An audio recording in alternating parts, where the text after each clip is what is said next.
Happy Wednesday morning. Hi everybody, I am Julie. For those who have not met me, for those who have, hello.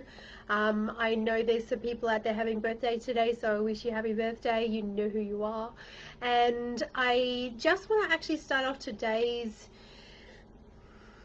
Q&A live with the fact that I've had a few people asking me about meditations and doing meditations and offering meditations. I'm not going to run through a meditation on a Facebook Live Q&A session. It is for asking questions and answering questions that you may have. I am doing this out of the love of my heart because I really feel like this is something that I'm pulled to do. This is something that I desire to do for you. So I'm doing this out of the gratitude of my space. I'm offering this, good morning Julie, I'm offering you this time to be with me to ask questions and stuff, you know, without having to book in and stuff like that. Though I really appreciate the people that have booked in from their questions and actually received the help and guidance that has happened.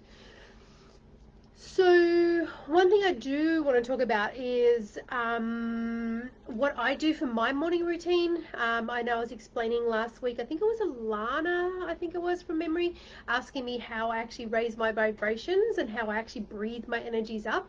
As I said, anywhere from 0 to 10, work out where you are, you tune into yourself, raise your vibrations up. What I tend to do in the morning, I had 5 kids under 5, so it was very, very busy in my household. So I worked out that the time that I had was to actually sit on the toilet. So the first wee of the morning, which is usually where I go in the morning, the first thing when I wake up, I go and actually sit on the toilet. I close my eyes. I allow I keep my eyes closed, and what I do is I actually roll my eyeballs up. So my eyes are actually closed, but I'm rolling my eyes up, my eyeballs up about 300 feet above me. And what I'm doing is I'm connecting to the universal energies. I'm connecting to that angelic energies. I'm connecting to all that universal white light. And then what I'm doing is, as I'm allowing my eyes to relax, I'm actually bringing all the energy down through all of my chakras, all through my whole of my body, all the way down to my feet. I flow that energy out through my feet. I connect deeply into the earth's core. Sometimes I'll sort of wrap the energy around the earth's core like 13 times. Sometimes I'll just go down really deep and actually connect in with the energy, and then I'm bringing all that energy up through my body, up into my heart. I'm actually closing my curtains around me. I have put links in previous Facebook Lives on how to actually self-protect, I believe. Not sure. I will actually pop that self-protection in. So popping a curtain anti-clockwise from my right eye, anti-clockwise around my body.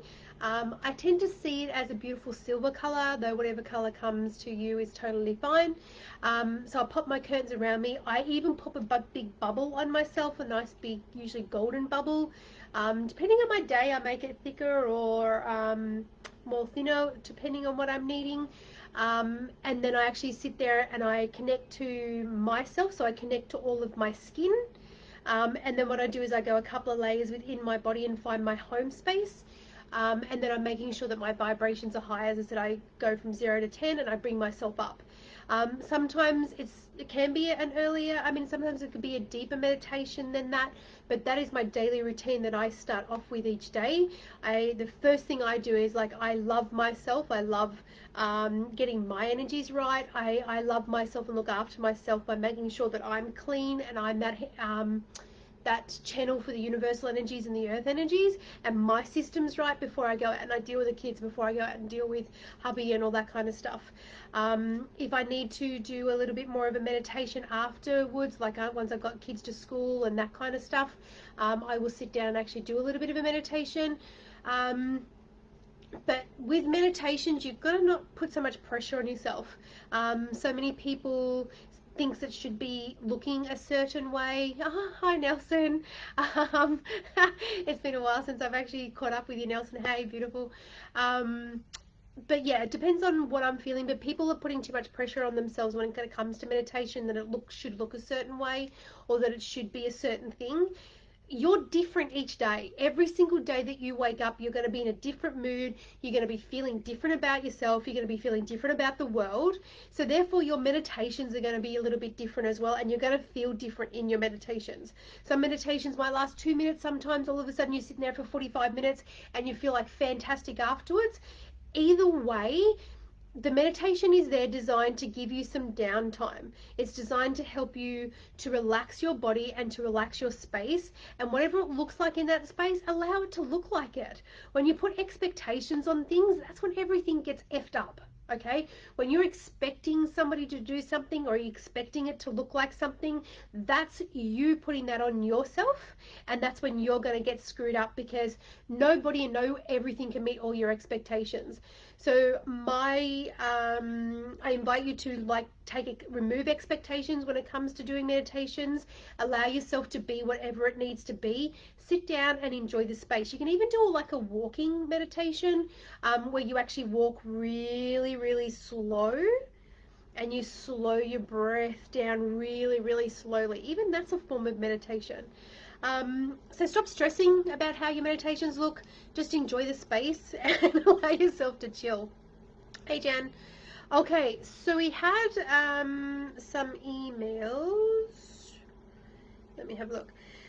Alana, I have been hunting around for a week now and can't find where I have put some special jewelry. Can my guides please let me know where the things I am looking for are hiding? It is driving me crazy, haha. Regards, Alana. Just to let you know, Alana, I hate questions like this. Sometimes they will let me know where stuff is hiding and stuff like that, but majority of times that's just not my specialty. I know people have an expectation that if you're psychic medium, you should know all this shit. But sometimes it's just the fact that they just don't tell you because it's just irrelevant to them, to let me know that information. Other times they're very spot on. I love your question in the fact that you're asking your guides to let you know. Um, what they're popping into my head is something you can do is you actually can get a piece of paper and you actually draw like your house, like your map of your house, roughly, doesn't have to be to scale, roughly the map of your house on a piece of paper, and you can get your pendulum, or you can actually use like your necklace, if you've got like a bit of a pointy necklace, like that usually works as a pendulum as well. One thing to do with pendulums, and if you are using things as pendulums, pop a bubble around the pendulum as well as you before you start using them, because otherwise guides and stuff can play with them and stuff like that and cause issues. But using your pendulum, you can actually go over each room of the house, and with your pendulum saying yes into that certain room, you then go and actually check out that room. But quite often when it comes to jewelry and stuff like that, sometimes the actual jewelry needs a break from being worn. It needs a little bit of a timeout, and you'll actually find it when it's time. Which I feel is what's going on with this particular jewelry. I know you're a little bit stressed about it because you're wondering where it is and you're a bit like stressed because you want it. But it feels like to me that this particular jewelry just needs a little bit of downtime, a little bit of time out. Wonderful thing you can do with crystals and things like this when you're wearing them. Even wedding bands, like wedding rings, engagement rings, they need a bit of a timeout too sometimes. Getting a little bit of a bowl of like fresh dirt or fresh soil, and you pop your crystals on the bowl of the dirt, can be really helpful to regenerate and recharge your crystals as well. If you just go and dig them in the earth outside, they tend to get eaten by the earth and you may never find them again. So I always suggest put them in a bit of a bowl, and that works really well. But I hope you find them, Alana. I love, as I said, that you've actually put out there that you're asking your guides to show you, which is just fantastic. But yeah, play with the pendulum, get you like draw a little bit of a house, and actually go over it, because it's really cool to actually increase your psychic abilities and trusting yourself of the spiritual world where they want to show you as well. Because sometimes they won't tell me stuff, but they'll give you the tools to go and do it yourself, because you're not supposed to be told, you're supposed to learn it. So I love them. They're very tricky. Marita, let me have a look. Should I use my recovery time to study, and if so, what area?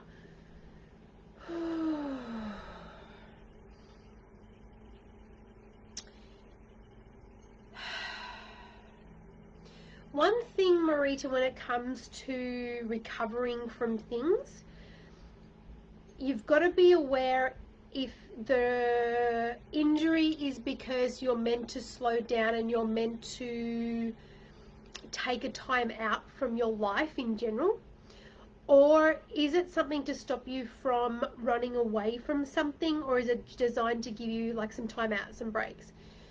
My question to you is,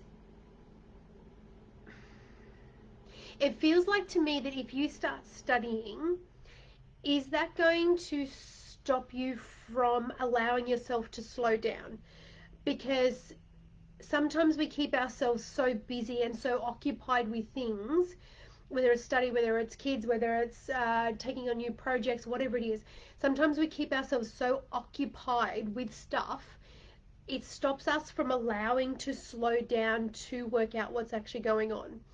So my question would be to you, Marita, or my answer would be, um, is is the study going to distract you from what you really need to be doing, which is really allowing this time to deep dive into what is going on for you? Because I believe I remember saying before too that some of the injury is the fact that there's emotional shit in the area where you've actually hurt. It feels like, I think I remember your the shoulder a couple of weeks ago when the Facebook Live had a bit of a fart. But I believe it was the shoulder from memory. And I remember saying to you that there's emotional stuff stuck in that shoulder, and that's one of the reasons why this shoulder's playing up. So I would say, look, I think study is fantastic. Knowledge is power. And the more you can learn, the more you get to learn about yourself. Yet it's also a little bit of alarm bells going off there. Are you actually just studying in order to distract yourself and keep yourself busy? Or are you actually allowing yourself the downtime and the relaxation time that you're needing as well? In what area, if you choose to do it? They're saying to actually choose an area that you're going to enjoy. It feels like a lot of your study has been, I was going to say, I think you've enjoyed it, but I don't think it's been enjoyable. So like you've done a study to have to do it, as opposed to this is something I want to study, now I'm going to go study it. So things like, going to study like how to do more craft stuff, studying on how to, I don't know, like marketing or something like that you actually enjoy doing, something creative that you enjoy doing, go for it with study. But it just feels like if you do this study of like more of a degree or more of a certification in I don't know, government stuff or your nursing stuff. I think you're from memory nursing stuff. It just feels like that's not going to support you in the time out that you're needing. So I definitely look at creative type studying. So I hope that helps. Now let me have a look at the next one. Hope everyone's staying safe. I know we're living in shit ass crazy times, but I hope everyone is staying safe. Okay, got another one from Leanne. Her daughter's name's I'm going to leave that out. Okay, so her question is, I'm hoping you can help my daughter. She's going through something really terrible and has been for a long time. She's an empath. She's a very spiritual person, but is not managing this part of herself. She is in such a bad way. The medication is not the answer. Medication is not the answer. No, medication is not always the answer. Sometimes you've actually got to go on that deep dive of actually like what the emotional shit is in there, and you've actually got to go into that deep dive of actually working out how to deal with the spiritual world and work with the spiritual world. I know I was saying last week I went through 8.5 years of very deep depression because a lot of the issues I had, besides like an abusive like childhood, was the fact that I had the spiritual world very, very much in my face, talking to me all the time, very much overwhelming me, and I just wasn't in a space to be able to understand it or deal with it. So I understand the shutting the down thing. She needs your help badly, and I'm asking for help her to help her ASAP, as she keeps saying she does not want to live in this world. Well, anytime you get to a point where you feel like you don't want to live in this world, it's hard. It's just hard, and life is definitely not easy for some people. The reality of it is you can look at other people and go like their life is perfect, but I guarantee you they've still got shit to work through. They've still had shit to work through. To get to a point where you feel like you're wanting to exit this world, it means that there's a lot of stuff going on, and quite often it just feels like so overwhelming on your whole system that you can't see another way out. I'm going to just diverse just a little bit. Anytime you choose to take your life, anytime, I mean, I totally get it. I totally get why people get to that point where they're ready to take their lives, or they do choose to take their life and they leave the loved ones behind. Anytime you choose to take your life, you get on the other side, and most times people like it can't cope, and they've actually chosen to take their life. Yet most people see that as a way out of this lifetime because this lifetime is just too much.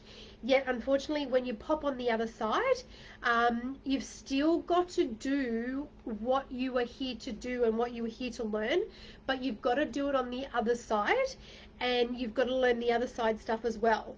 So it ends up being more of a responsibility on the other side than it is in the living, because what also happens too is, and I've seen it time and time and time and time and time and time again, is that you have to relive, and you keep reliving how you've chosen to take your life. Most times I witness when people come and sit in my chair, and sometimes I'll go, look, I don't know why I'm here, or they've got that connection with the spiritual world and they know there's something more going on with the spiritual world. And when I've tuned into the other side, it's somebody that's actually chosen to take their life. Yet it can be anywhere. It can be a short period of time that they've got to live it. It can be a long period of time. Like I've had ones that have had to relive how they've chosen to take their life, like over and over and over, sort of like, 30, 35, 40 years. Whereas others might be 2 years, 5 years. But I find that when I'm presented with a spirit like that, it's like they've done their time, and it's like they're now being pushed through on the spiritual world to do greater and a bigger thing. And it's like they get pushed through and they don't have to keep reliving how they've chosen to take in their lives. But it's not until they've done their time, I guess you could put it, of learning what they need to learn on the other side as well, before they pop out in that space. So I'm really sorry, Leanne, to hear that your daughter is in such a deep, deep space. Medication is a solution for some people, and it works really well to get people back on track. But you've got to be aware that the medication can be very addictive.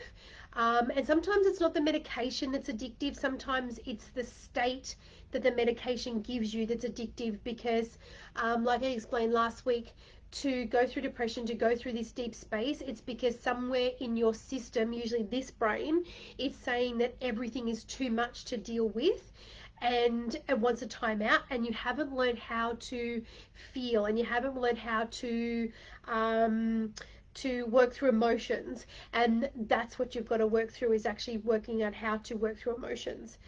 One of the biggest things, Leanne, I would suggest for your daughter is to get your house cleaned, get your space in a very neutral spiritual space and energy space, which will actually help as well. I'd really recommend getting her like a crystal donut. I've either got them around my neck or I've got them in my bras. But as I've said, I've got them in my suitcases, I've got them in my laptop case, I've got them in my car. I've got them everywhere, because like I said, it's a bit like a spiritual fuck off stone. It's like like they see and feel the energy, and it's like putting an extra barrier around you, and they leave you alone. So definitely get a hagstone on her. Um, when it comes to empath stuff, you don't necessarily have to be an empath with just the human beings. You're also an empath with the spiritual side as well. And when they're too close and annoying you, it can actually really screw you up. But it just feels like for me, for her, that things have just gotten too much. I feel like there's an element there of, it feels like there's a soul thing there, that her soul, and I see quite often that like it's like her soul is pissed off for being human, because most souls come in and they're like really old. You know, when you meet somebody, they're a young person, but you look at them and you're like, whoa, you're a really old soul. They've done this like many a times, and quite often souls get really pissed off because they think this human journey is going to be so fantastic, and all of a sudden they've got to come down and be in a woman, and they've got to grow for 9 months stuck in this little confined space where they're like, you know, all confined, and then all of a sudden they come out and all they can do is eat, poop and cry and sleep. So their soul gets pissed off because there's more to it, but they've got to learn how to be a human. So it feels like to me, Leanne, that there's a little bit of an element with that her soul is pissed off for being a human because she is so connected to both sides. I see that you've actually popped your number here. I think you're welcome to reach out to me, or I will actually get in contact with you, because I feel like she's needing a little bit more support than just replying to a message on a sort of Q&A live type thing. So leave that one with me, and I will get in contact with you, because I feel like she's needing a little bit more than that. Hi Jen, Alana, thank you. I'll make it a fun treasure hunt. Beautiful, Alana. Yeah, I just feel like it needs a time out. Like it feels like it needs a time out. But the other side that's really coming massively strong for Alana through with this is that it's time for you to start trusting your intuition, and it's time for you to start trusting in yourself where things are, because it feels like you tend to second guess yourself a little bit as well. So when you tend to second guess yourself a little bit, that's when things can get a little bit confused in your brain. Because that, oh, thank you. So they've just popped into my head. One thing I've learned over the years of doing this, if you tend to get an answer from the ears up, like it feels like a light feeling answer, it tends to be them communicating with you, the other side communicating with you. If it's your ears sort of down, it tends to be a heavier energy, and because of the heavy energy, it tends to be more a human thing, braining it, as opposed to trusting your third intuition, and I mean your third eye and your sixth sense and that kind of stuff. But Alana, it really feels like, yeah, you're needing to make a bit of a treasure hunt, because it's like you're needing to trust your intuition and guidance. Marita, it's been 11 months since injury. Yeah, some injuries on the physical body can take a little bit longer to recalibrate and to heal, for sure. I keep coming back to it. It just keeps popping in, just keeps popping in. There is emotional shit there that you're holding on to, that you have not let go of. There is people and situations that you're still frustrated with. And it feels like you've been distracting yourself a lot, so you don't have to deal with it. And remember, you until it's the right time, you can't deal with it. You can't push healing. You can't push. You know, if you've gone through trauma and you've gone through stuff, you can't push that space of healing. Sometimes you just have to surrender and go, you know what? Fully get it. I've got to go into this. Marita, I understand where you are. A couple of years ago, I broke my ankle. I was going down to feed my chooks, and I found a hole, and my ankle went over. I actually didn't like fully fracture stuff. Break stuff, but I actually fractured. So the way the doctors described it was I actually got a pencil, and I went bang on the table, and the pencil. So I did that to my bone. But recovery, like I was in a moon boot for like it was about 9 weeks. And after that, it was very challenging to get back to walking, and my ankle wouldn't go straight. It kept on being on an angle. That's when they had to do MRIs and blah, blah, blah, blah, blah. And then I ended up being put back into surgery. Surgery took me a while to get over surgery. Like, that really, really knocked me about. But it took me, I was in about a moon boot for about a year. So I fully understand the frustration side of it with the fact that it's 11 months since injury. Yet the other side of it is, Marita, it just feels like there's emotional shit there that needs to be dealt with. More than happy if you want to reach out and actually work through the emotional shit. It is an appointment, but more than happy to do that. Good morning, Ponima. So, my beautiful people, I must be heading off now. I've got to pick up my son from school. We're going back to trickiness of kids at school and pickups and works and that kind of stuff. I wish everybody safety. I wish everybody to feel healthy and happy.